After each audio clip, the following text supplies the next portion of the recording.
All right, guys, I'm happy to have Evan Stewart as our newest guest on the B2B Growth Accelerator. Evan, how you doing? Man, I'm doing well. Thank you so much for having me. I'm super happy to be here, Erik, and I'm glad we can make this work. I appreciate it. Excellent. Well, I'm excited to talk to you. For our listeners, Evan is the owner of a few different companies, and you've also been very successful with some other businesses outside of what you're owning and operating now. Can you tell us a little bit about your businesses and what you're all about?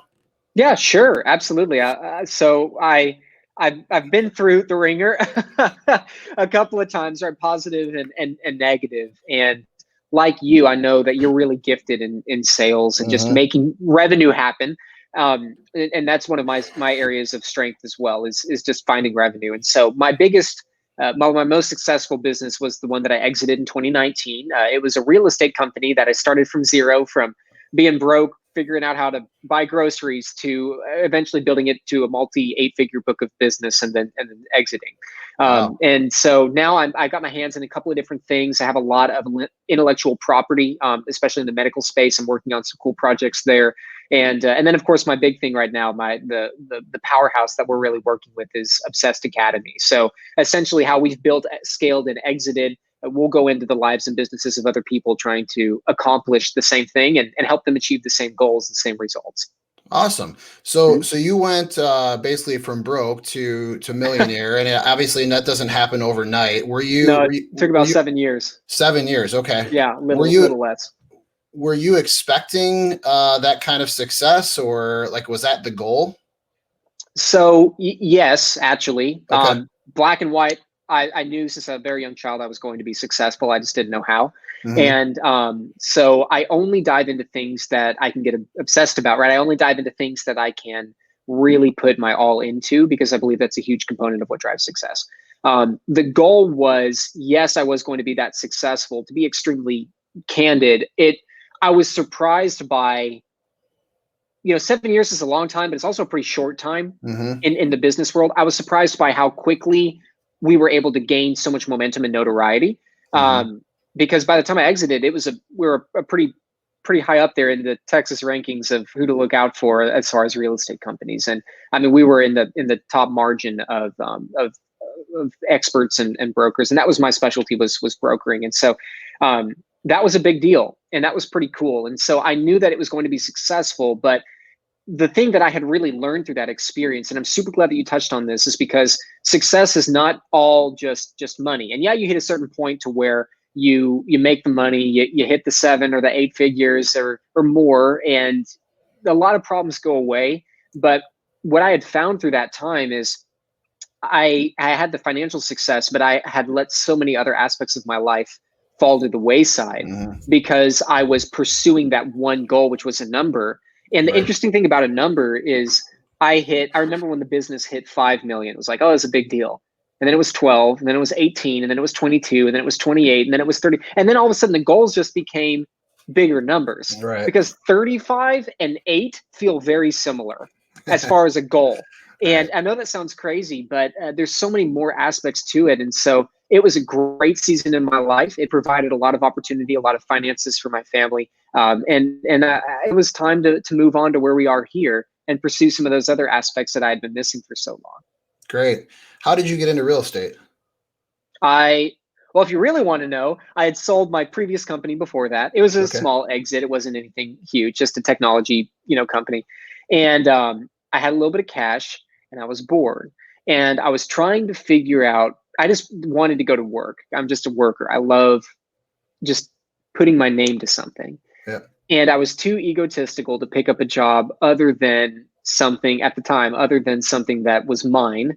I didn't want Hmm. it to be someone else's. So I was looking at different jobs, and if I could come in and I thought, you know what, this isn't it. So I applied for a real estate job on Craigslist, if you can believe it. It was an Really? office that was looking for an admin, because at the time I was thinking, you know what, I got a little bit of time where, I wasn't wealthy at all, or even rich. I had enough not to, suck at that time. And so I had a little bit of margin where I could kind of focus on something else I wanted to do. Hmm. And so I thought, well, maybe I come in as an admin, maybe I learn the business and kind of figure it out, because at the time I was still in school too. I was in Hmm. college. And so I was trying to figure it out.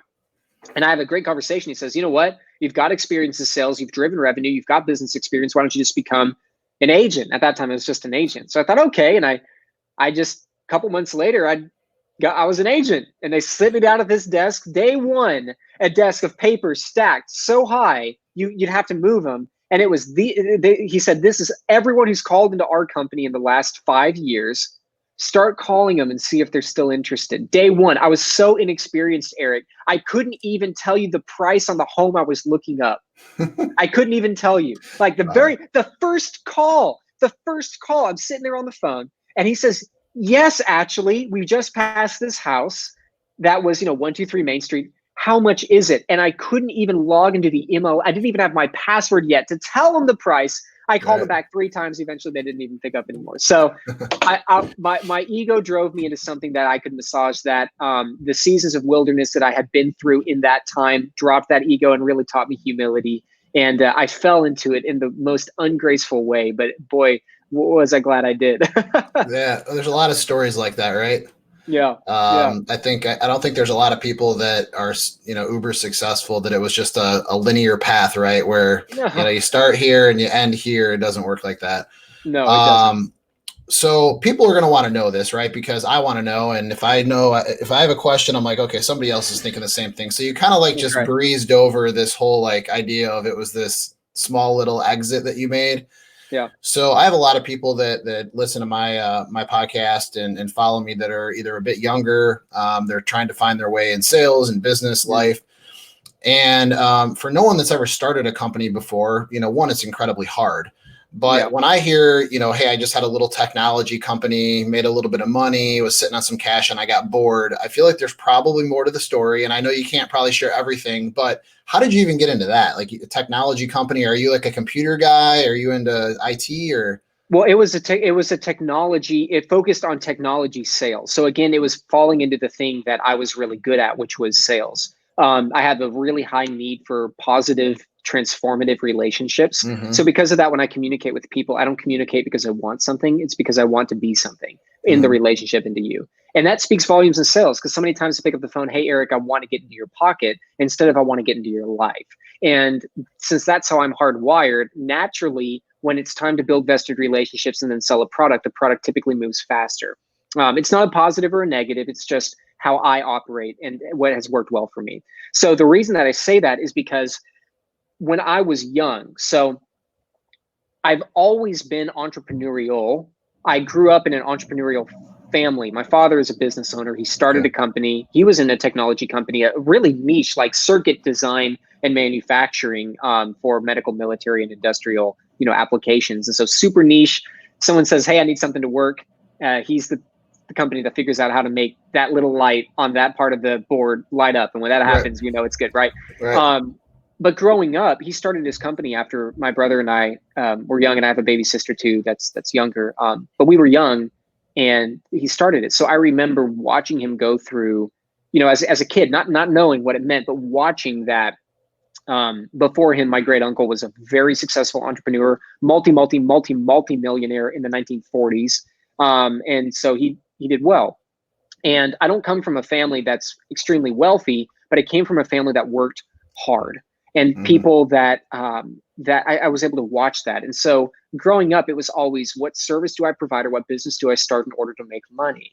Right? When I was that kid in the summertime who, instead of going out and playing with his friends, I started a lawn mowing company. I bought a riding mower, and we got 6 houses on the same street. So 7 a.m, I'd drive the riding mower across 6 lawns, and we'd do 6 houses in a morning. And so that technology company, I had that little landscaping company, which I sold for, a couple $1,000 in middle school. And then I had the technology company, which was a buying and a selling of really technology. So phones and computers and tablets and things like that, a little bit of IP, but not really too much, like small ideas.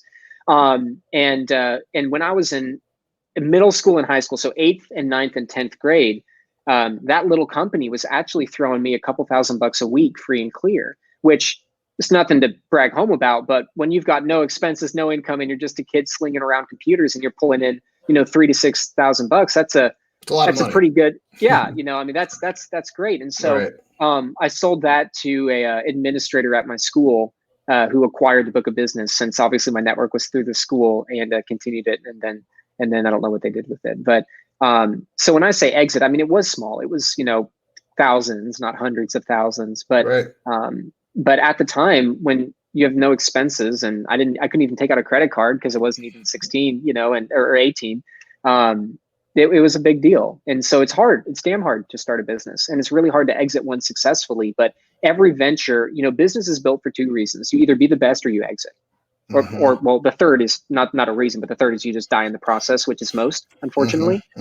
But if you can build with the intention to potentially make an exit, and the entire structure of the business, if anyone's watching this and you're building a business, my question is, if I take you out of the equation and plug somebody else in, how long will things work? What breaks, and how does it break? And that's the qualifier. And if you can build a structure that you're great, but you know what, Erik, if I pop you out and I plug in Jane, who's great too and actually wants to buy the thing, can it still work? And if that operation answer is yes, you've got something that's fundamentally sellable. There's a lot more to the equation, but if you just start with that in mind, hey, I need to run the thing, but it doesn't have to be all Evan, then you can automatically change how you move in 5 years, 7 years, 3 years when somebody says, you know what, Erik, you kind of got a thing there. And Right. I'd be interested to look at that. You know what I mean? Yeah. Well, that's really important. I don't think most people, have ever heard that advice.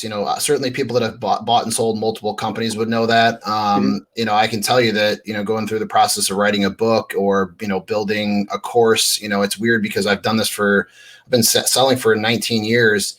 I sell to some of the biggest companies in the world. And I know I do it every day, but it's hard to put pen to paper or, unlock what's in your mind. Right. And yes, you just have to finish sometimes. And, people do get caught in the process. And it's like, I don't know, as Mark Cuban said, I think it was, many people have said this, right? But the number one thing that impedes success is, or impedes progress is perfection. And that's why I want it to be done. Yeah, you just need to get it done. And that's the hard part because people are so worried about being judged and what if it fails? And ultimately you're going to fail a lot of times. And it's just the people that can pick it up. But I think that other piece of advice around, can you plug somebody else in? That's super solid advice. Now, did you just know that? Where did you learn that? No, I didn't just know that. I mean, I had mentors, and I had built things that weren't sustainable. I had a whole bunch of flops. I started an apparel company. Why? There were a whole bunch of just things that I had just tested out and flopped, but I had learned through experience. I had great mentors, but the combination of those two over years and years and years of obedience, what I had found, and I love the fact that you asked that, Erik, is I learned through trial and error because I wasn't afraid to fail. I am not afraid to take everything down to zero because my identity isn't grounded in what I do. It's grounded in who I am. Well, first it's grounded in my Savior, and then it's who I am. But in the tactical secular sense, it's grounded in who I am. And so that being the case, it doesn't matter if I'm Evan, the real estate guy, Evan, the salesperson, Evan, the CEO. I'm not even the CEO of my company right now because I think my wife could be a better CEO than I can. I'm the chief evangelist. My job is distributing a message, connecting with people, and producing great content, right? But a couple of years ago, I would have never been that because I was so attracted to one title. So the first one is allowing yourself the grace and the space to recognize that just because you start something doesn't mean you have to run it, and that's okay. Because I still own the company, I just don't run the company. That's a beautiful piece of freedom, by the way. And the second component to that is never be afraid to ask questions. Because as you've probably learned too, Erik, in your success, and I know you've done some amazing things and you've met amazing people, the people that are really successful, they're willing to answer your questions. If you can be humble enough to ask, see, people who are really successful know when you're full of crap.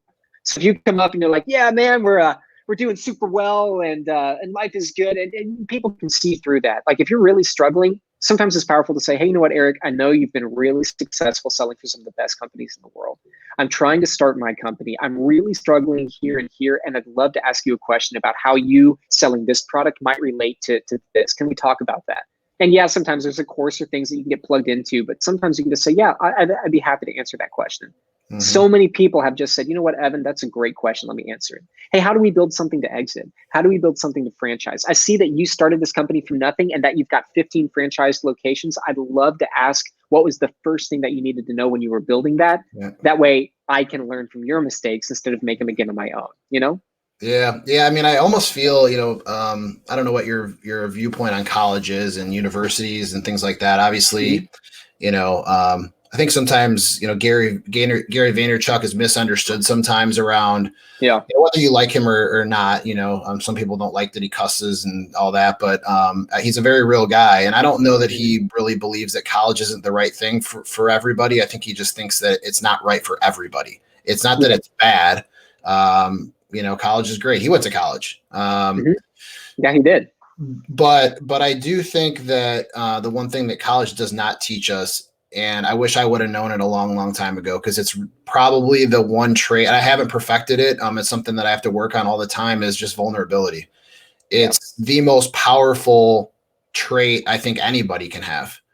Makes you the best leader. It makes you the best salesperson. Could make you the best businessman, the best spouse, the best father, mother, whatever. It's just, it's super powerful. And I think that's what you're saying without actually saying vulnerability is, hey, I don't know how to do this. Please teach me or show me the way. Well, vulnerability and humility go hand in hand. Correct. See, the problem isn't that people don't know how to be vulnerable. The problem is people aren't willing to be humble, for starters. Yeah. And that's the thing, is because everyone is trying to be something that they're not. Listen, with all due respect to the listening audience that's watching this, that's listening this, I do not care who you are or what you've done initially. Okay. I've met people that are worth billions of dollars, and I've met people that are worth nothing, and everyone in between. Everyone has an opportunity to be better, to do more, and they're either great people or they're poor people. If you have more money or more cars or more, look, I worked in ultra luxury real estate. I've been in houses that are $50 and $100 million. It's just bigger of the same thing. Not to diminish the success, but recognizing that the things that most people put as their idols in their front are the things that the people that have succeeded that don't care about. Right. And so if you can learn how to be humble, give yourself the grace and the space to recognize the season that you're in and not to pretend that you are something that you're not, that's where the relationships come in. So you can sit down with someone who's powerful and build the relationship. And that person, if they can help you in a way that truly moves the needle, hey, you know what, Erik, I know we met 5 years ago. Now I'm making millions, et cetera. Dude, that's a relationship that's tight. That's a friendship that lasts, not, oh, I was pretending. Now you saw that I was full of crap and I have to rebuild from a lie. You're never going to pick up my call. You know what I mean? Yeah, no, I would agree. I mean, I think that's been the one thing, I've run businesses before. I run a multi-million dollar business, but I'm not the owner of that company. Somebody else that is a billionaire owns the company, right? Yes. And while I own the relationships, really his company owns the relationships, unless I am. And I love the way you put that, is I want to be in your life, not I want to be in your pocket. Yeah. I've never heard that before, so that's really nice. I like that. It's actually how I think, but I don't know that I've ever thought about it that way. Sure. But I started this. I've never written a book, so I reached out to a bunch of people that have written books before. It's really hard to write a book. It's probably the hardest thing I've ever done besides being a father. It's so hard. It's so hard. And then building a course. I've bought multiple courses on how to build a course, even though I know more about sales than the people that are teaching me how to build courses, is because I've never built a course. Yep. I know my course will be successful because I know my content's great, but there is a art to doing it the right way. Yeah. And, the point is that, and I think, getting to the point of what you're talking about is that when you can admit and have the humility and the vulnerability, it's very attractive to people. Because you're meeting people where they are, because no matter who you are, you've got things that you're insecure about. Absolutely. I'm curious. So I find this often, right? Some of the most difficult people I struggle with in business are the ones with these monster egos that, that they're super insecure, right? Yeah. And I usually am able to just kill them with kindness over time by, you don't have to annoy them, right? But a lot of times they're like the key leaders, right? They're the people that have the keys to the castle at Fortune 200 companies, or even if it's an SMB, right? And you're trying to call this the president, and they're a millionaire or whatever. It's challenging, and they don't want to give you any time, and they think you're unimportant. And most salespeople, right, are young, because sales is the lowest barrier to entry job you can get in the professional world. So I'm curious, because you have a strong faith. You obviously have your platform, which is obsessed. It's your platform, it's your tagline, it's your belief, it's your vision. But before we get into that, what would you say to people that are young, that are most salespeople can get in front of, if they're B2C or B2B, I'm more focused on business to business. Sure. But you're still dealing with people that have egos. Yeah. How do you get through to those people that have monster egos when you are someone that has no credentials, you have no authority, and you haven't been doing your job very long? That's good. That's good. See, that's just an objection.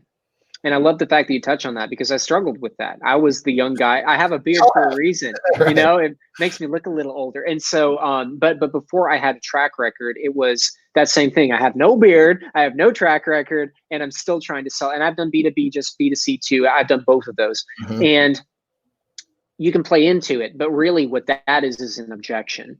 See, it's confidence is the memory of success, but if you don't have the success to lean back into, your confidence can come from being reflexive in your DNA. Courses like what you're putting out, Erik. Learn the course, so now when you get into the environment, you can be reflexive in your position of a pathway to mastery. So if I was in that situation and I was sitting down with somebody who wants to be the gatekeeper and all of that, hey, I would have that conversation. They say, you know what, Erik, Evan, you know what, you don't have experience. You're too young. I'm just not interested. Of course. Say, you know what, Erik, look, I was born as quickly as I could. And I totally understand that. I'm here for a reason, though. And I know how important your time is, and I sure wouldn't waste it. And see, the reason that I have no experience is the reason you need our relationship, not the reason you don't. Because what I can't guarantee you is that I have a decade worth of experience, because a decade ago I was in school. But what I can guarantee you is that this is going to be the most incredible relationship you've ever had with this company and this product, because of the reason I have no experience. Because it will be me, my manager, and 3 other people on your contract to make sure that our relationship becomes vested. Because I'm here for the long haul. I believe in vested relationships. And again, I can't guarantee you that I have that time, but I can guarantee you moving forward that I will be the last person you ever have to call. And frankly, all I need to know is if that's the relationship you're looking for, because that's the only relationship I can provide. If that's what you're looking for, I'd love to talk to you about how we can actually move this forward. That's a confident statement. Sure. And I don't care. You could be friggin' day one. If you come out of the gate with something along those lines, see, just be real. I'm not trying to be something I'm not. I don't have a decade of experience, but again, I do business with people who do business with me. I believe that a transaction is a byproduct of a vested relationship, not the goal of the relationship. I'm here for the long haul. If you want to have one person and stop calling all these other people, right? If you want to have one person you can call, that's me. If you want to keep going through the roster, that's totally cool. I'm not your guy. Yeah. See, that's it. The no experience thing, that's an objection, right? People don't mind being sold to. People hate being sold to poorly. People don't mind commitment. People hate committing to a bad decision. See, when I say, hey, Erik, I think you're too young, or you don't have experience, what I'm really saying, objection, is I don't believe that committing to you is a good move for the company, because I don't believe that we will be taken care of. I believe 100%. We might be committing to a bad decision. 100%. That's it. That's it. That's really well put, man. That's really well put. I think, even for people that are not young, that are, listening or watching this, if you're selling anything, whether you're actually in a sales profession with the sales title or not, I put out some content earlier this week about it. Just be human, about how to sell in the crisis right now. Yeah. And it's the same way you sell when you're not in a crisis. You be real with people, right? There's a guy that I know that, he doesn't want to give me any time. And I've been trying this guy, and I finally just said to him, I said, look, man, I know you have children because you've talked about them before, and I'm not saying that you owe me anything, right? I already do business with all these people within your organization. So it's, maybe I'm not your guy. But I can assure you this, and I literally said almost word for word what you said. Nobody's going to give you the time and attention I will. Nobody's going to make sure that your needs are met as much as I will. Nobody cares as much as I do, because this is the lifeblood of my family, and you're going to get me and only me all the time.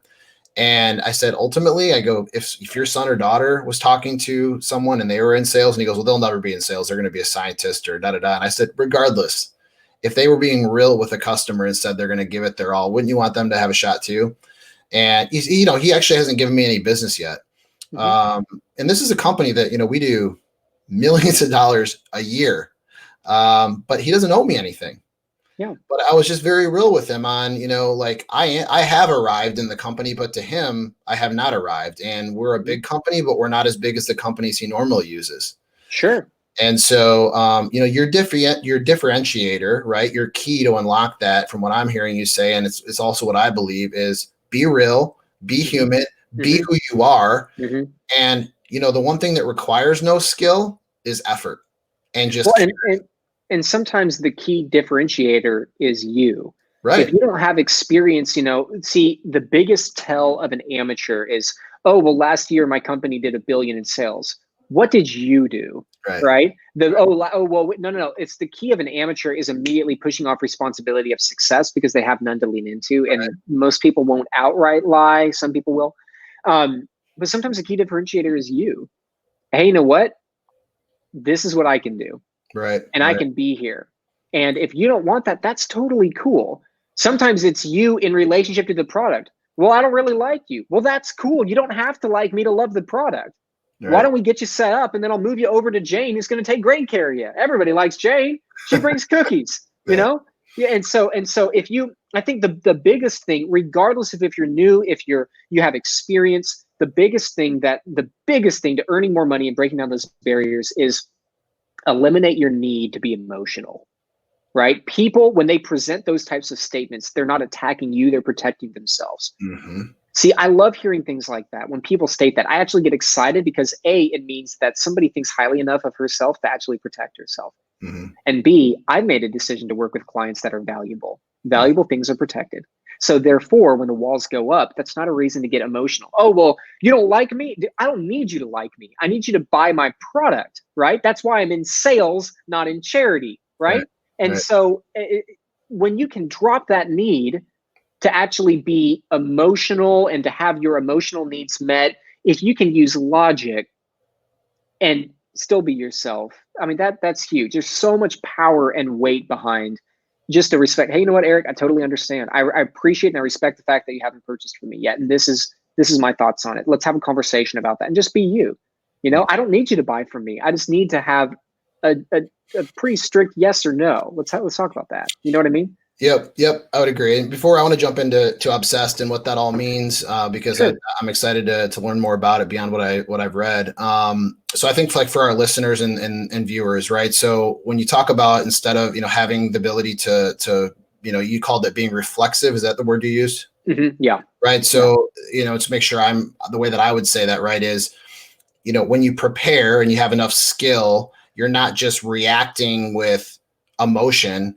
You can react with logic and exactly, which bolt to turn. So yes. When someone objects, and I talk about this in my book a lot, our brains are processing information at, millions of microseconds speed. I don't even know how fast it is because I had to Google it on a neuroscience website sure. And do the research, but it's very, very fast, right? Yeah, of course. But our mouths actually respond quicker because while we're processing the information, what comes out of our mouth isn't always what we're thinking. And and that's why, all the great sales authors out there and anybody who's mastered sales knows that you literally need to pause and think about what the other person, put yourself in their shoes. And I think that's the beauty in what you're saying is when they're objecting to you, it's not that they're objecting you, they're objecting and protecting themselves. They don't want to make a bad decision because people are incredibly committed when it's the right decision. Well, people want to be sold. Yes. See, that's the beautiful thing. Human nature is I want to want it. It's like, give me a reason to want it. Mm-hmm. Right? Now, yes, sometimes it's within these boundaries, but it's like if you're shopping for a new car, you want to walk away with a new car. Like, yeah, you may play hardball and you might, I need this and I need this price. But at the end of the day, if you want to buy, you want to be sold.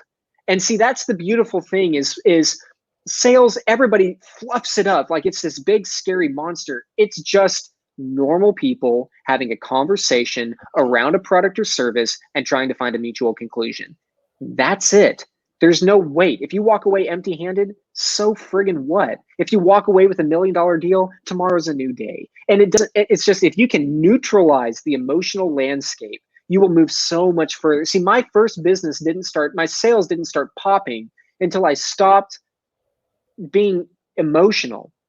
I started I would take my phone, I'd turn it on voice memo, put it in my suit pocket, record an entire conversation. Hey, am I hearing what I believe I'm speaking? Am I interpreting it the same way? If someone didn't want to work for me, I would call them back. Erik, I'd love to take you out to dinner. No strings. I want to dig into the reasons why you don't want to work with me because I want to make sure that I never run into that again.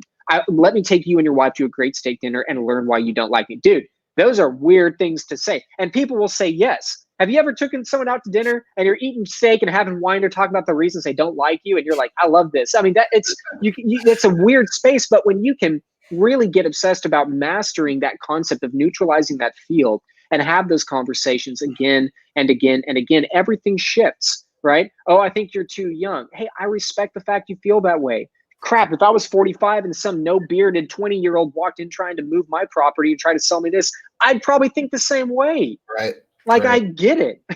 Yeah, 100%, 100%. Yeah. Well, yeah, let's pivot here because I want to. And I'm just looking at some notes here because I wrote some down. Yeah, So, for sure. so Evan, you own your business. You've got Obsessed Academy, correct? Yeah. And that's a digital info product, correct? Well, digital and also live experiences as well. So we have a huge digital platform, but plenty of opportunities to engage in person. Sure. So talk to me about that. Yeah. So Obsessed Academy in a nutshell is what you and I have been talking about, right? So the profit, the scale, the growth, the exit, the sales strategies to building something sustainable. But more importantly is I believe that individuals need to be inspired and fascinated and motivated by where they live, where they work, how they live and work, and who they live and work with. I believe that an inspired, fascinated, and motivated individual lives a happier, healthier, and more productive life. And I believe that starts with living in alignment to a calling and a giftedness and a purpose instead of a default, right? I'm living a life that is inspiring, fascinating, and motivating because I wake up with purpose and I come home fulfilled. And therefore, the people in my life that are demanding the best version of me are getting it because I'm pouring in from a place of fulfillment instead of a place of depreciation.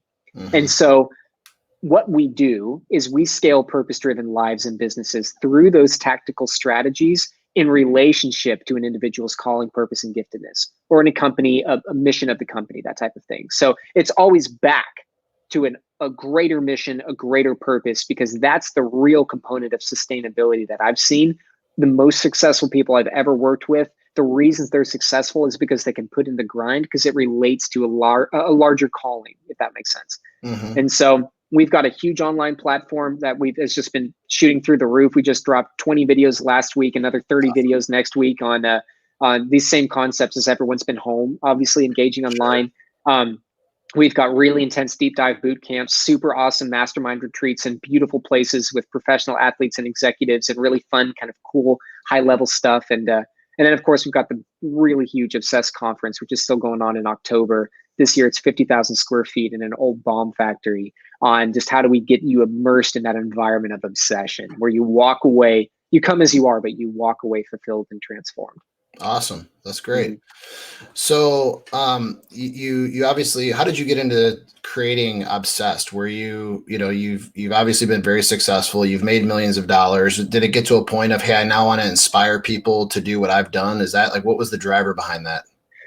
My DNA is I'm a connector, I'm a teacher, I'm a grower. So in everything I do, I love connections. We talked about that from relationships, but just strong connection and quality connection in general, even if it's the relationship between inanimate things. I love how seeing a piece of marketing plays out in the marketplace, that type of thing. I'm a teacher. I love taking something that I've done and teach it, right? My background in, I had a stint in classical music composition. I'm a classically trained concert pianist. So when I started playing around in that, I would help people out with the information I knew. I just teach what I learned. And then third, growing, watching the relationships around me actually take root and grow is something that brings extreme fulfillment in my life. And so for me, it was a natural step in the relationship of how my life and life's work was playing out to move into Obsessed Academy. Because years prior, when I was in real estate, I've been growing my business. This is where I started really, business kind of goes like this. It started taking that first real big stair step. And started getting a little bit of notoriety and some recognition. And something interesting had happened, Erik. I took a call from somebody that had a question, pretty standard question. Hey, can you help me with this? Of course.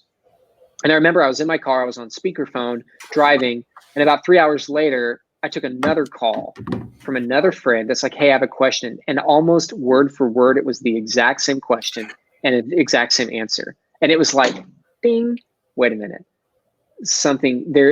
There's a way to make money with my mind. And so a couple of weeks later, somebody called and asked a question and said, oh my gosh, you've brought clarity. And because this is easy stuff. Oh, here's how you do it. Do this, talk to your client this way.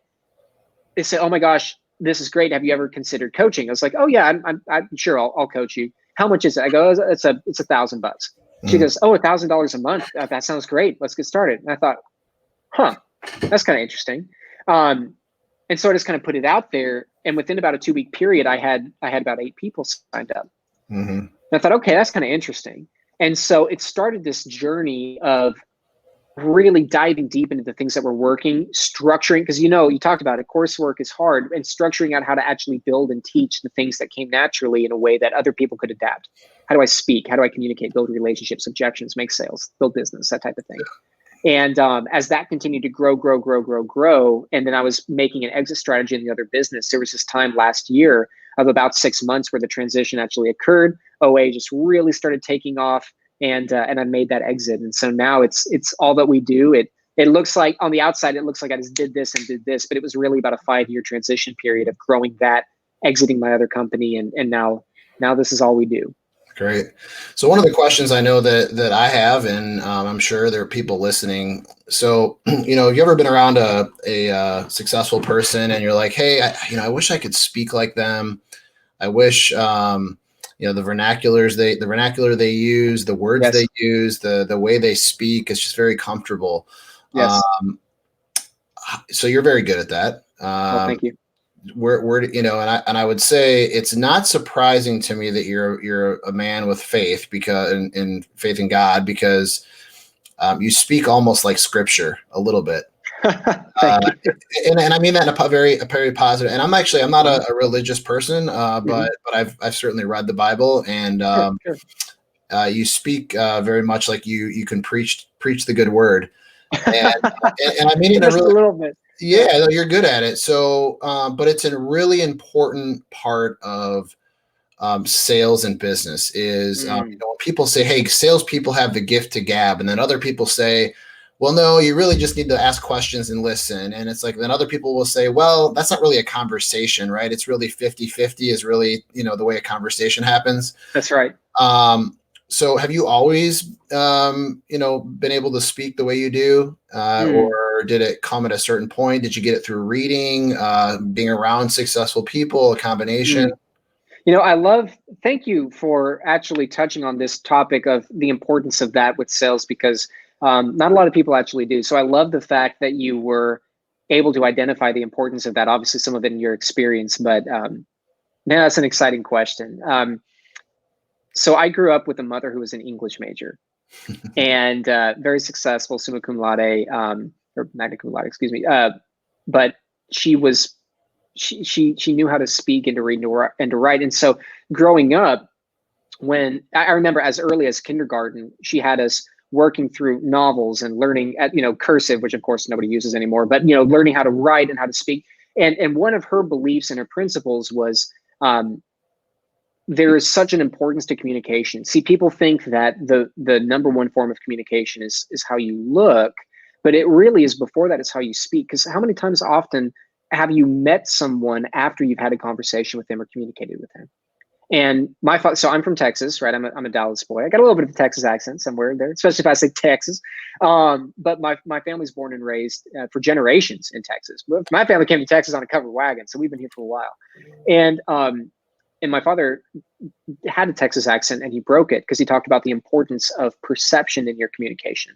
So I'm super tight-knit family. I've got my father who's talking about the importance of perception and communication. I've got my mother who's an English major who's talking about the importance of communicating well and articulating through your spoken word what you're trying to get across.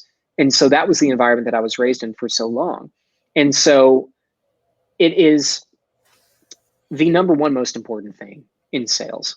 Because sales is listening, yes. It is a 50-50, yes. It is a dialogue, yes. It is speaking, yes, at different points in the conversation. The thing is when you're called to speak, you need to speak in a way that doesn't invalidate what you sell.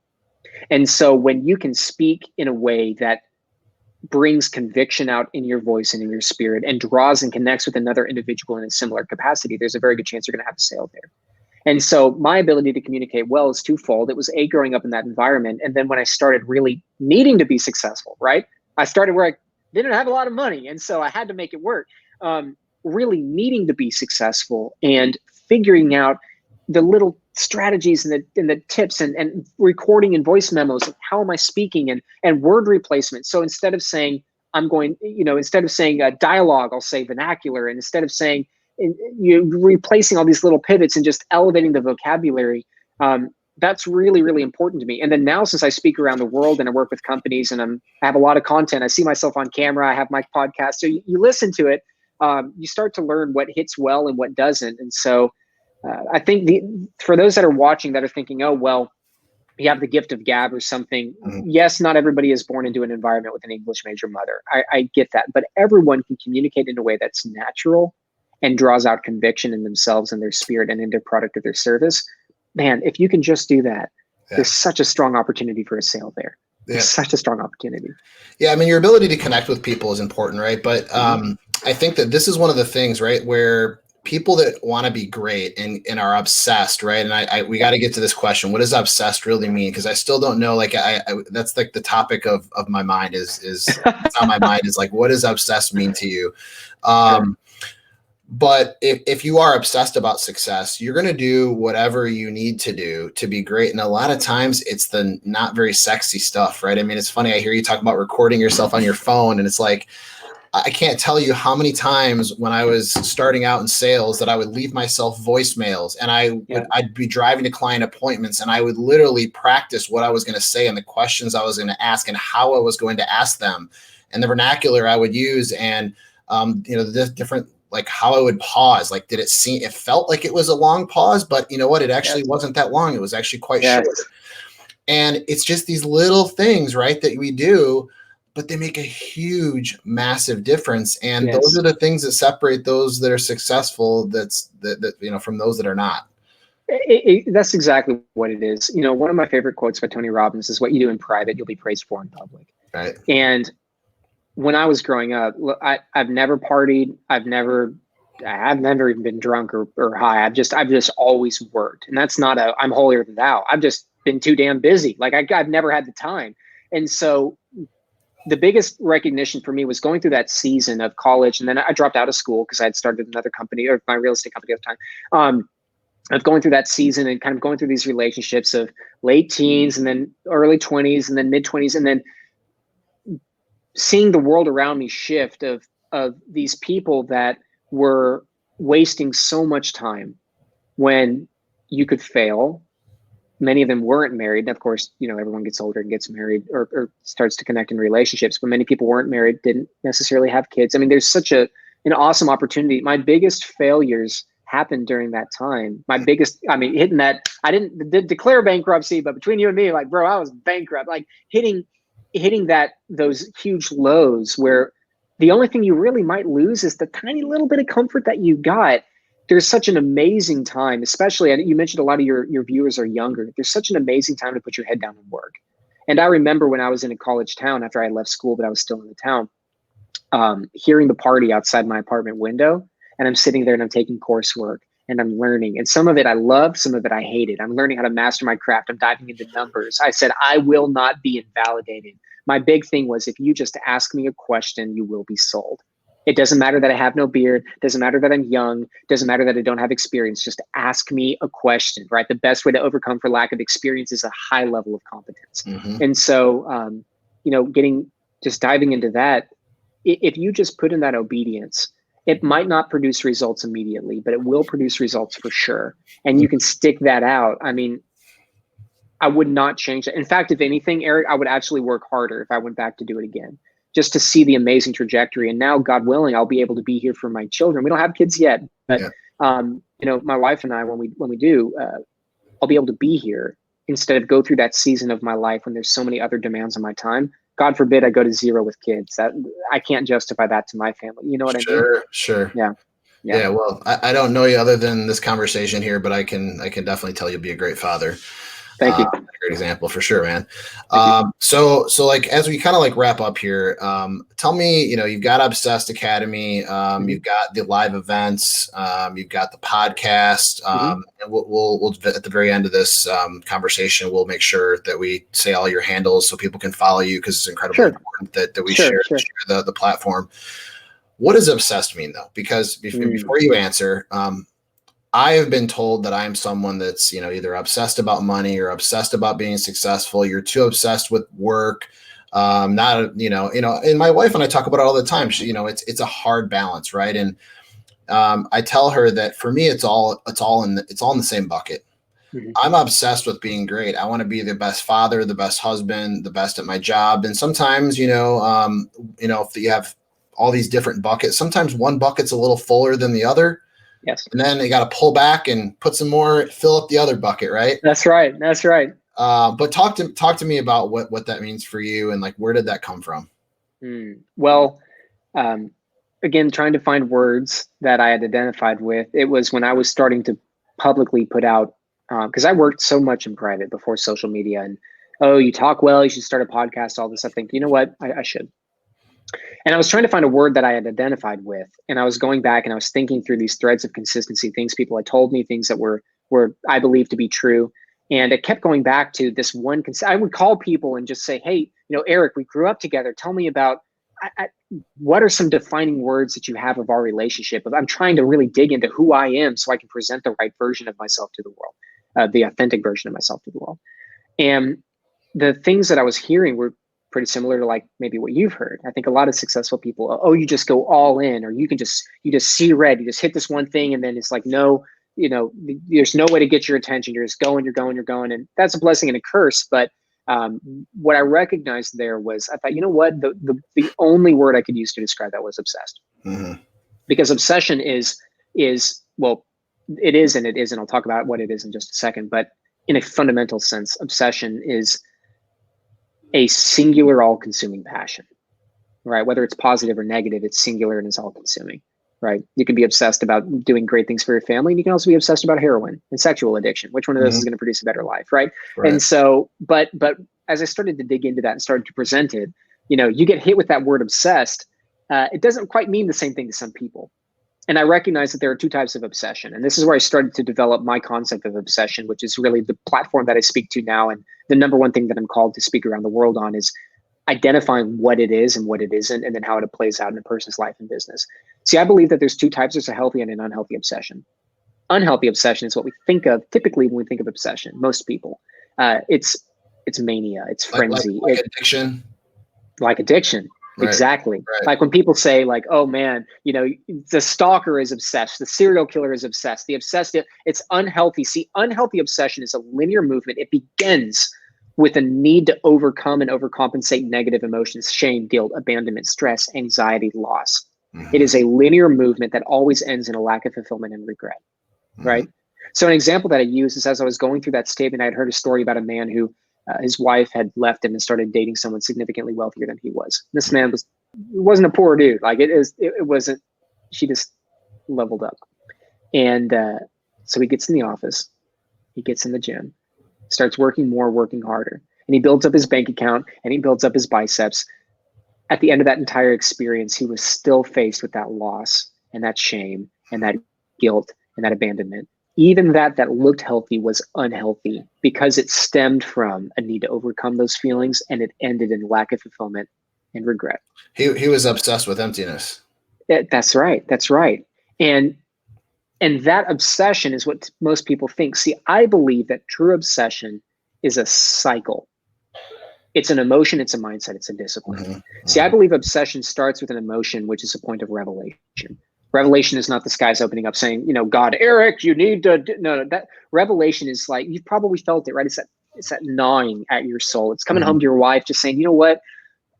I've got this thought that's just not going away. It's that stickiness on your mind and in your spirit. It's that I just need to, it's me talking to my wife. Like, I really think that I will leave real estate. I just have this thought like, oh, we're growing, but I have this thought.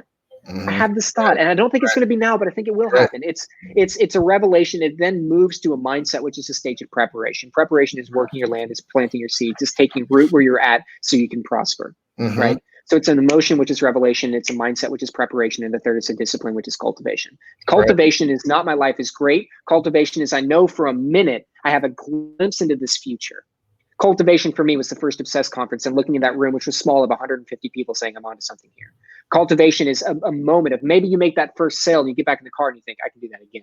See, the reason it's a cycle in emotion, a mindset, a discipline, a revelation, preparation, cultivation is because it immediately goes back, because you've experienced this. You hit that one thing. I feel good. Now I know, I can see, I can do more, be more, and I execute on that. Therefore, we immediately fall back into revelation and preparation. Mm-hmm. That's obsession, focused around one all-consuming passion. And that cycle worked obediently, a long obedience in the same direction for years and for decades, again and again and again, pops off enough to where eventually you hit that final stage, which is saturation, Right. which is overflow. And that's the abundance, to where you say, you know what?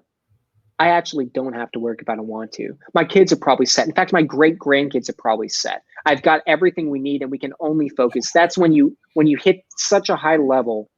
Saturation is such a deep penetration that nothing, there can be no more added. It's just all overflow. You know, if your carpet is saturated, you pour water into it, it just flows everywhere. It cannot penetrate again. And so I believe that obsession, and why I use that word, an obsessed academy, is that emotion, that mindset, that discipline, revelation, preparation, cultivation, worked continuously, producing overflow. It's how do we apply that fundamental cycle back to the patterns of consistency, the gifts, the calling, the purpose in your life in a sustainable, profitable, and exitable manner. So that way you can actually live a life that you can be obsessed about in that form, instead of the one that you've defaulted to, which I believe is most people. That's awesome. And that's deep. Mm-hmm. That's deep. That's deep. Yeah, I think when I'm listening to that, what I hear and what resonates with me is one, the obedience, right? The consistency. That's the hardest part, because I wouldn't say it's hard. It's not. I wouldn't say it's easy to be great, but you can be. But great. It is simple. It is simple, and you can be great for short periods of time. What most people struggle with is being great for the long run, and because it's hard. It's a lot of it's, people talk about the blood, sweat, and tears. It's our life is made up of decisions. Yeah. And it's a lot of sacrifice. You talked about, I never had time to, drink or party. And maybe it wasn't because you weren't interested in it or not. But it doesn't matter. You were just too busy. Well, I was really busy. You were making choices, right? And those, I believe that, it's the small choices in our life that dictate where we end up. It's just we have to make a lot of those small choices a lot of times. Yeah. And as humans, it's not easy. But so that was the first thing, is just, the obedience and the sacrifice and the consistency. But the other one is, so what's the part of your triangle where you've succeeded, and then it's, so we've got, so emotion, mindset, discipline. Right. Mm-hmm. And then it eventually enough in that cycle produces the overflow, which is the saturation. Right. Mm-hmm. So, but once you've succeeded, right, most people don't want to get right back on the horse, right? And it's like, okay, let's go again, because it's easy to sit and kind of bask and baste in the success. And, I've been there. It's very hard. As a sales producer, I can tell you, it's hard to be at the top because you can get comfortable. Yeah. The hardest part is being literally putting yourself in an uncomfortable situation. And I believe that to be true, whether you're in a sales production role or you own your own company or any role in your life. Well, that's why people fall out, is because as you cultivate, that gets distracting. Right. That gets distracting as you cultivate. And the beauty of the cycle is that's how people become I once. That's the one-hit wonders. Right. That's I had a friend of mine who family friend. He was an older gentleman, but every single conversation that we had growing up always went back to his days as a semi-professional baseball player. Like, this dude was not a young guy, and all the conversations, right? That's where you start to work it, and then you get distracted, and then you fall. That's why it's a cycle and not a linear movement. Is in order to keep you in momentum with a calling and a gift and a purpose, you must continue to work in that cycle, or you fall into complacency. Right? The definition of complacency is a gradual settling to a place of mediocrity. That can happen at the top and it can happen at the bottom. The key word is settling. Anyone can settle and settle back down to a place of mediocrity. It just depends on how high up you start, which is why we work it, not why we rest once we're done, Right, for sure, man. Well, I really enjoyed this. This might be one of my favorite conversations I've had. Thank you. And I was inspired, and I think that my listeners and viewers will as well. Can you tell us where we can find you on all the social platforms, and as well as your business and products you have out there right now? Yeah, for sure. Absolutely. Well, I'm super active. My number one social platform right now is Instagram, but all my handles are at Real Evan Stewart. And so Okay. if you just search Real Evan Stewart, I'm right there. And then from a company standpoint, if you are looking at those strategies, if you're kind of struggling with the things that we've talked about, definitely check out obsessedacademy.com. We have an amazing online university, and it's essentially exactly what we've talked about, the same strategies that I use to grow, build, exit, scale, applied in a virtual masterclass format. And then, of course, finally, the Obsessed conference, man. We got to get there. Like, I know you might have been to a conference before. You're listening to this. Oh, I just did the. No, you have never been to an Obsessed conference before. Because I tell you what, I was talking to my team. I said, I want us to be putting on a music festival, but instead of music, I want it to be really hard-hitting, actionable concepts and thought leaders and executives and athletes and people to connect in this environment. And so I'm really excited about it. It's the number one thing that I look forward to every year as far as what we do internally. And so if you resonate with this message, I strongly recommend that you commit, you bring your friends, and get a chance to really experience what obsession can look like in the truest form. Awesome. Well, you heard it here. Go to it's called the Obsess. Is it the Obsess Masterclass, or is it what's the name of the live event? The live event is just obsessedconference.com. Obsessed And okay. yeah, and you can see everything there, all the speakers, the lineup, and get connected as well. Excellent. Well, I'll link all your social handles as well as your business websites and platforms below in Thank both you. YouTube, Instagram, so people can find you there. Definitely look forward to collaborating with you more. I think everybody I speak to, we have a lot of things that are in common, but we have a lot of very different experiences and perspectives. And, each one of these, what I truly enjoy about it is I get to learn. And then share my learning with other people. So thank you very much. I really enjoyed this. Well, thank you for having me here, Eric. I appreciate it. All right. Well, I hope you and your family stay well and healthy as we get through these challenging times. I know we will. We'll come out stronger on the other side, but I wish you all the best. Yeah, thank you, my friend. You do the exact same. Stay healthy. All right. Thank you. All right.